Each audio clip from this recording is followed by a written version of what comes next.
Hello, everyone. Welcome back to another episode of Everyday Work Talk. I am Sarah. And I'm Ryan. We are happy you are here. This podcast is for people who want to improve their English for work or business and feel more confident in everyday conversations. Yes, here we practice real English for real work situations.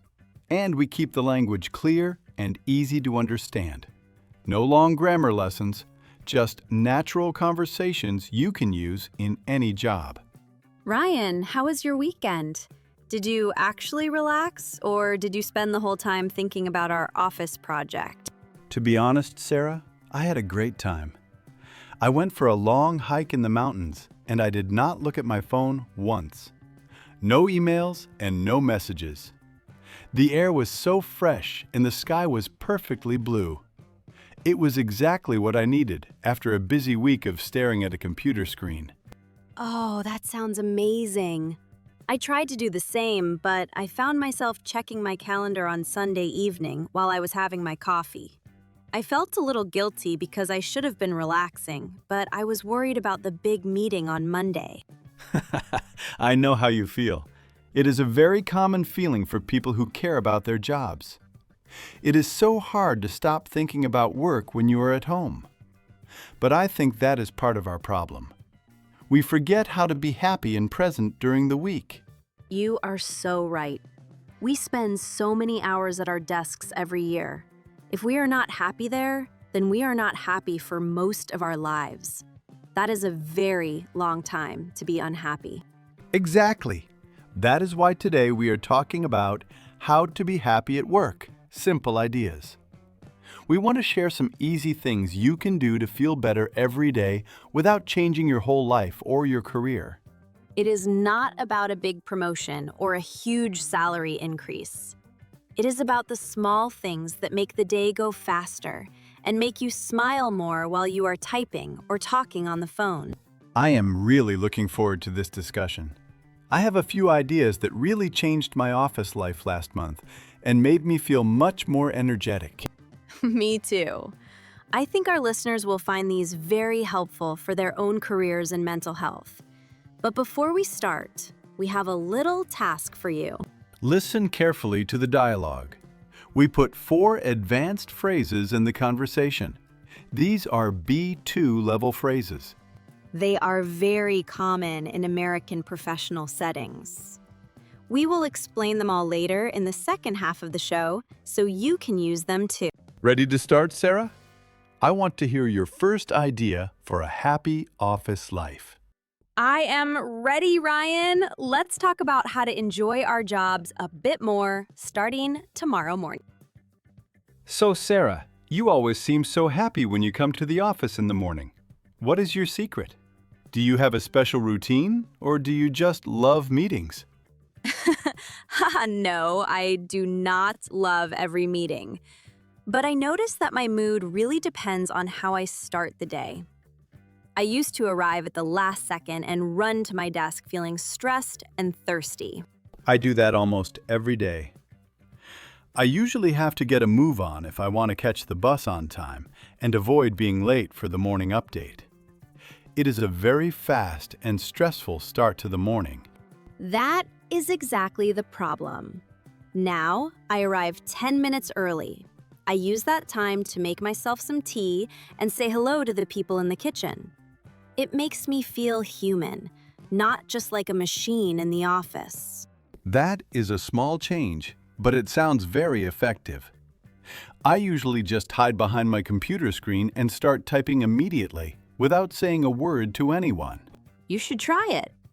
Also, I think how we handle our tasks matters for our happiness. I noticed that you are very careful and quiet with your projects lately. I am. I don't like making big mistakes that everyone can see. When I am working on a new client report, I prefer to play it safe and check every detail twice before I send it to the manager. That is a good professional habit. It gives you peace of mind. If you are not worried about errors, you feel much more relaxed during the rest of the day. True, but sometimes I feel like I am too quiet in the office. I see people sharing their ideas in big meetings, and they look so confident and happy. Confidence is just a skill, Ryan. If you share one small idea every week, you will start to feel better. Without trying and speaking up, you don't stand a chance of feeling like an important and valued part of the team. I suppose you are right. Being active and involved makes you feel like your work actually matters to the company. It gives you a sense of purpose, which is very important for happiness. Exactly. And another thing that makes me happy is seeing my long-term goals. Sometimes work feels boring because we only see the boring tasks we have to do today. Oh, I agree. I have been working on a new marketing strategy for 6 months. It was very slow and quite difficult at the beginning. I almost wanted to quit. But now it is starting to work, right? You can see the results in the sales numbers and the positive feedback from the customers. Yes, it took a long time, but I can finally see my hard work start to bear fruit. And that makes me feel very proud and motivated to do more. That is the best feeling. When you see that your effort actually changed something for the company and it was not just a waste of time, it makes all those boring emails worth it. I think happiness also comes from the physical space. I put a small plant on my desk last week, and it actually makes me feel calmer. I love that idea. Plants make the air better and the office looks more alive. I also try to take my lunch break outside of the office. That is smart. Eating at your desk is not a real break. Your brain needs to see something different than a computer screen for 30 minutes. Definitely. We're social animals. We need to talk and laugh even if we have a lot of work to do. A short walk can change your whole afternoon. I agree. I think these small ideas, arriving early, being careful when sharing ideas, and waiting for results, are very powerful. They are. You don't need $1 million or a corner office to be happy. You just need a good environment and a good attitude toward your daily tasks. It is a journey. Some days are still going to be hard, but these tricks help us stay positive in the long run and avoid feeling tired of work. That was a great discussion, Ryan. I really feel like we touched on some important points about office culture and personal happiness today. I agree. It is funny how we use these specific phrases when we talk about work life. I noticed we used 4 B2 phrases in our conversation. Yes, and now it is time to explain them for our listeners who want to use them too. Let's start with the first one. Ryan, you said you have to get a move on in the morning. That's right. To get a move on is a very common way to say that you need to hurry or move faster. It is more natural than just saying, be quick. We use it a lot in the US when we are late for something important. For example, if a meeting is starting in 1 minute, you might say to your colleague, "We really need to get a move on or we will miss the introduction." Exactly. It is a bit informal, so you use it with friends or close colleagues. It is a very energetic phrase that shows you are active. The second phrase was, play it safe. You use this when talking about checking your reports for mistakes before sending them to the boss. To play it safe means to avoid taking risks, or to be very careful to avoid a bad result or a mistake. It is a great business phrase for many situations. For example, if you are not sure about a new software, you might say, let's play it safe and test it on one computer before we install it for the whole team. It is about being smart and cautious, which helps reduce stress at work. Now, Sarah, you used the third phrase, stand a chance. Yes, to stand a chance means to have a possibility of success or a chance to achieve something difficult. We often use it in a negative way, but you used it to show that we need to try new things to be happy. Right. An example would be, if we don't improve our customer service, we won't stand a chance of keeping our clients next year. It is all about the possibility of winning or succeeding in a competitive situation. And our final phrase was bear fruit. This is a more formal but very beautiful phrase for the office. It means that an idea or a long effort is finally starting to produce good results. Like a tree that finally grows fruit after you water it for a long time. In the office, you can use it for projects or new strategies. For example, our social media campaign is finally starting to bear fruit because we have many new followers this month.